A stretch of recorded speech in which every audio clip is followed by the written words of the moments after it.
Guys, നമുക്കൊരു north Indian what ഐറ്റിനെ കണ്ടാലോ. ഇന്ന് സൺഡേ ആയതുകൊണ്ട് ഞങ്ങൾക്ക് ഇവിടെ ബ്രഞ്ചാണ്. ബ്രഞ്ചിന് കഴിക്കാനായിട്ട് ചോലെ ഭട്ടൂരാണ് കേട്ടുള്ളത്. ഈ ചോലെ ഭട്ടൂരിന്റെ കൂടെ പുലാവും ഉണ്ട് കേട്ടോ. പിന്നെ കൂടെ ഉള്ളി ഉണ്ടായിരുന്നു, തൈരുണ്ടായിരുന്നു. ഞാനൊരു പ്ലേറ്റ് ഒക്കെ എടുത്ത് കുറച്ച് പുലാവ് എടുത്തു, ചോല എടുത്തു, തൈരെടുത്തു. ഈ ഭട്ടൂര ലാസ്റ്റാണ് വന്നത്. അങ്ങനെ ഇത്രയും സാധനമൊക്കെ കൂടെ കൂട്ടി ഞാൻ എൻ്റെ ബ്രേക്ക്ഫാസ്റ്റ് കഴിച്ചിട്ടോ. ബ്രേക്ക്ഫാസ്റ്റ് ഒക്കെ കഴിച്ച് കഴിഞ്ഞ് വൈകുന്നേരം ചായക്ക് എന്താണെന്ന് നോക്കിക്കഴിഞ്ഞാൽ സ്നാക്സിന് നൂഡിൽസ് ആട്ടോ. സൺഡേസിലാണ് ഞങ്ങൾക്ക് ഈ നൂഡിൽസ് ഉണ്ടാവുക. ഹൈ ഡിമാൻഡുള്ള സാധനമാണ്. അങ്ങനെ ഞാൻ കുറച്ച് നൂഡിൽസ് കഴിച്ച് കഴിഞ്ഞ് ഇനി എന്ത് കഴിക്കുന്ന ആലോചിച്ചപ്പോൾ ബിസ്ക്കറ്റ് ഉണ്ടായിരുന്നു കേട്ടോ. ഞങ്ങൾ റൂമിൽ നിന്ന് വരുമ്പോൾ കൊണ്ടുവന്നാണ്. ബിസ്ക്കറ്റും കഴിച്ച് കഴിഞ്ഞപ്പോൾ മെസ്സിന് ഞങ്ങൾക്ക് ഒരു പാക്കറ്റ് റസ്ക് തന്നിട്ടുണ്ടായിരുന്നു. അതും കൂടെ കഴിച്ച് ഞങ്ങൾ ഇരിക്കുമ്പോഴാണ് ഒരു ഗ്ലാസ് ചായയും കൂടെ കുടിച്ചത്. എന്നിട്ട് ബാക്കി ഉണ്ടായിരുന്ന നൂഡിൽസ് ഒരു ബൗളിലാക്കി ഞാൻ നേരെ റൂമിൽ കൊണ്ടുപോയിട്ടോ. കുറച്ചുകൂടെ കഴിയുമ്പോൾ വിശക്കുമ്പോൾ കഴിക്കാമല്ലോ.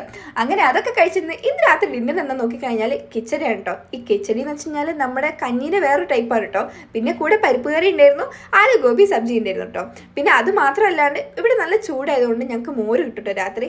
മോരിൻ്റെ കൂടെ ഉള്ളി ഉണ്ടാവും, കുക്കുമ്പർ ഉണ്ടാവും, പിന്നെ ആസ് യൂഷ്വൽ റൊട്ടി ഉണ്ടാവും കേട്ടോ. ഞാനൊരു പ്ലേറ്റ് ഒക്കെ എടുത്ത് കുറച്ച് കിച്ചടി എടുത്തിട്ടോ. കിച്ചടീൻ്റെ കൂടെ മോരെടുത്തു, 2 ഗ്ലാസ്സിൽ മോര് എടുത്തിട്ടുണ്ടോ. ഇവിടെ നല്ല ചൂടാണ്, നല്ല സുഖം കുടിക്കാൻ. അങ്ങനെ മോരൊക്കെ എടുത്ത് കഴിഞ്ഞാൽ കുറച്ച് കുക്കുമ്പറിൻ്റെ സാലഡ് എടുത്തു. ഇതാണ് കേട്ടോ ലെസൺ ചട്നി. ലെസൺ എന്ന് വെച്ച് കഴിഞ്ഞാൽ വെളുത്തുള്ളിയാണ്. അങ്ങനെ ലെസൺ ചട്നി ഞാൻ കുറച്ച് പ്ലേറ്റിലെടുത്തിട്ടോ. അങ്ങനെ ഇത്രയും സാധനമൊക്കെ കൂടെ കൂട്ടി ഞാൻ ഡിന്നർ കഴിച്ചിട്ടോ. അപ്പം ഇന്നത്തേക്ക് ഇത്രയേ ഉള്ളൂ. Tata bye bye, see U.